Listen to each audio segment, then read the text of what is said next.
Hey there, card folk. Speedrobo here. Today I'm going to be talking about the deck building process that I use to create my spell books for Card Battle Spirit Link. So in Card Battle Spirit Link, there are no randomly shuffled decks, which is the game's big, unique selling point. Instead of decks, they are spell books, and so every turn, you know exactly what's going to be in your hand, and you can plan out every single turn in advance while creating your spell book. And that is arguably the most important part of the game. So to get started in creating a spell book, it's a very similar process to me creating a deck for any other game. I start with step one, choosing your boss. So your boss in card games is the core concept that your deck is built around. In Cardfight Vanguard, it's the grade 3 that you plan to end the game on. In Future Card Buddy Fight, it's typically your buddy or your most important card or combo in your deck. So in Card Battle Spirit Link, your boss can generally be one of three things. First, your leader card. So you can build your entire spellbook around your leader and using your leader's effect to the maximum advantage that it can be. And that's a perfectly viable strategy. The next thing that your boss can be is it can be just your favorite card. Whichever card you think is the coolest, you can easily build your spellbook around that. Like, for example, one of my favorite cards is Pirate Princess Mahi. So a lot of times I will build spellbooks around getting Mahi on the field and maximizing her abilities. And then the third thing that can be your boss is some kind of epic combo. So if you see some sort of really cool combo in the cards here, and you want to execute that, that combo itself can be your boss. And that's something that I think is really cool about this game, where in a normal card game, when you're building your deck, you might have this really cool idea for certain combos. But those combos are entirely dependent on luck, on how they're executed. You can put in a bunch of draw to try and get your combo pieces and make it happen, but sometimes it just won't. In this game, it will happen every single game because you just set it up so that it does happen every single game. So having a super interesting and unique combo be your boss card for your deck, totally something you can do. So now that you've chosen the boss for your spellbook, step 2 is picking what leader you want to use. Your leader is a very important decision as it gives you a card effect that you can use every single turn, and it can determine the flow of your entire spellbook. So picking a leader that synergizes with your boss is very important. Now, if in step 1 you chose a leader to be your boss, then you've already completed step 2. But let's go back to my earlier example of saying, hey, well, let's make the boss Pirate Princess Mahi, right? So now we need to pick a leader to work with her. And the two leader options for her nation are Mermaid Leader Sabine, which lets me pay 2 energy to deal 4 damage to a random enemy unit in the front. Not bad. Or Revered Pirate Captain Greenbeard, I can pay 2 energy to make my opponent lose 1 energy. So, for this spellbook, if you're going to be focusing on Mahi's energy removal ability, and you're trying to make it so that your opponent just never has energy no matter what, Greenbeard might be a really good pick. But an interesting direction to take it is that you could choose Sabine and have Sabine provide field control, while Mahi provides energy control and book control. So, I've never built a Mahi book with Sabine as the leader, so let's go ahead and pick Sabine as the leader. Sounds interesting. So we're going to make the new book. Sabine Mahi. And your leader has to be the first page of your book, no matter what. Let's see, if you click on something else, first page of your book must be a leader card. So, yep, put that in. All right. So we have now completed step 2. So step 3 is actually building the spell book. So down here you can see that we have turn number and an energy counter. So that'll help us keep track of what turn we're on and how much energy we have. Energy sticks around from turn to turn, so it's important to keep track of that, as it'll let you play bigger cards. Now each turn we get 2 energy. So just keep that in mind. And I'm going to go through just building a spell book here. So let's see. What would be good to start with? It would be good to set up probably a solid back row to produce a bunch of energy. So how are we going to do that?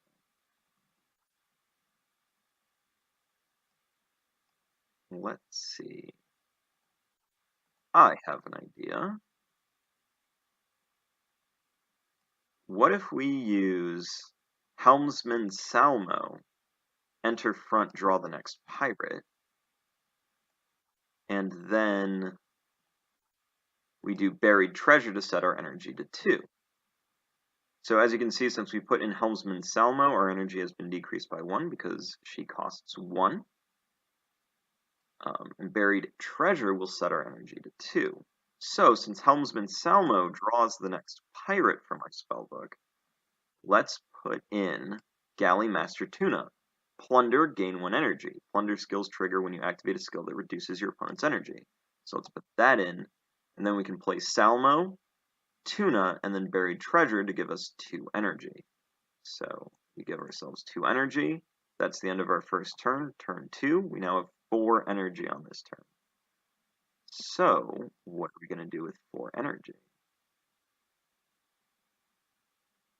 What I'm thinking would be cool is if we plan to spend 2 to activate Sabine's ability to just clear whatever the opponent has. And then we put in another Galley Master Tuna and a Grab the Booty to make the opponent lose 1 energy, which will trigger our Plunder skills and give us 2 energy from our 2 tunas. Alright, going into turn 3, we have 5 energy. Well, why don't we do another Grab the Booty, give ourselves 2 energy, and then we can play Pirate Princess Mahi. So, one neat feature is that you might notice that Pirate Princess Mahi's orb is golden. Well, that's because I've selected her as my signature card. So if you click on a card's cost orb in your spellbook, it'll go gold, and then it will be your signature card. So the first time each game that you play your signature card, a special animation plays. It doesn't affect gameplay, it just looks cool, and Mahi's my favorite. So there we go, she's my signature card. So she costs 6, so our energy's down to 1, but she also triggers Plunder, so we get 2 energy from our Galley Master Tunas.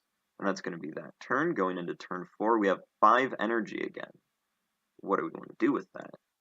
Well, I'm thinking, why not plan to activate Sabine again? Go down to 3.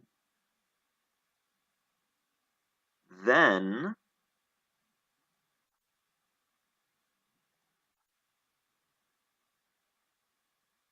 play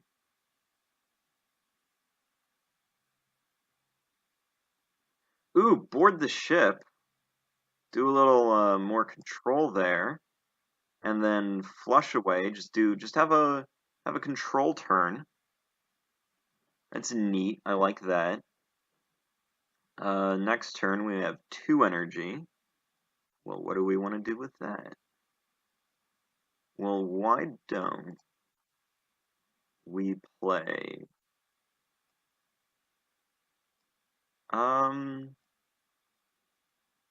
yeah, let's do Salty Dog and then Buried Treasure again. So that gives us 2 energy. And then Salty Dog draws the next 2 deck hands. Boop, boop. Turn 6, we've got 4 energy. Just in case the opponent has gotten rid of our tunas, I feel like playing some more of those. So what I'm digging is 2 Helmsman Salmos to get 2 tunas. Okay, so turn 7. Let's do Grab the Booty, so that's going to give us at least 2 energy. Potentially 4, but I'm not feeling like gambling on that. And if it does give us the 4 energy because our opponent didn't take out our back row, what we can do is then use Sabine's leader power. So I like that. So let's assume we just have 4. And then what do we want to spend that on?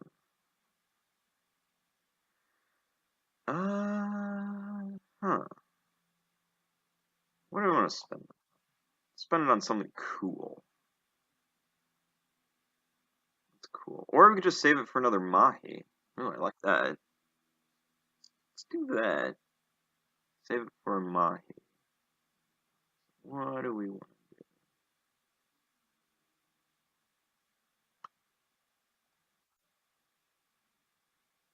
What do we want?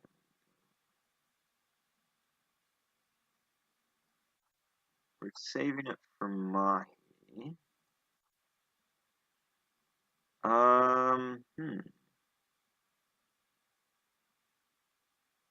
Okay, I kind of like this. Do aboard the ship. Turn 8. X marks the spot, gives us an energy. And then... Bam! Pirate Princess Mahi. Yeah, there we go. I like that. Turn 9.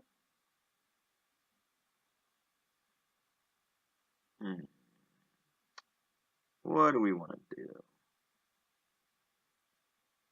I like... what do I like?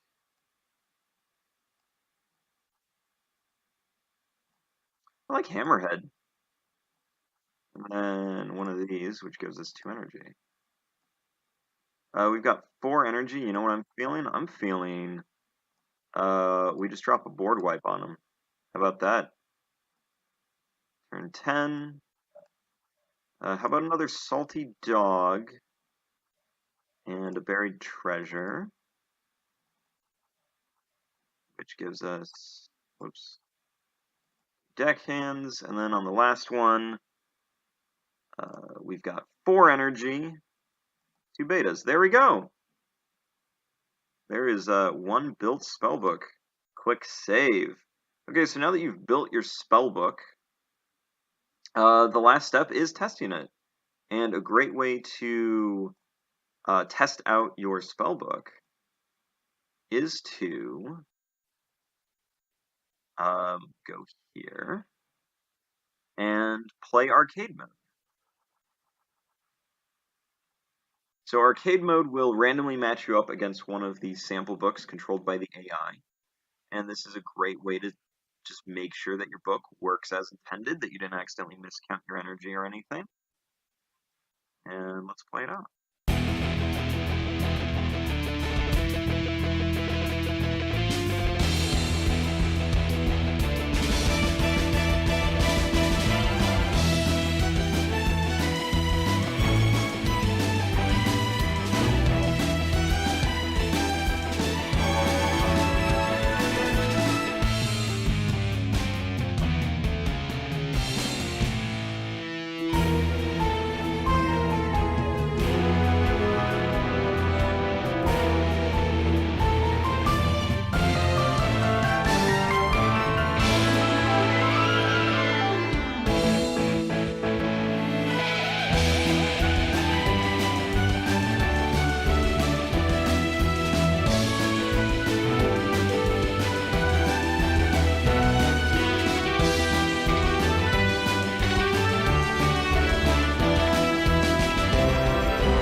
there you go.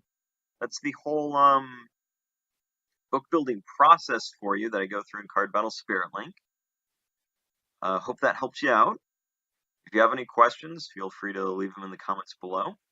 I've been Speedrobo, and I will see you later.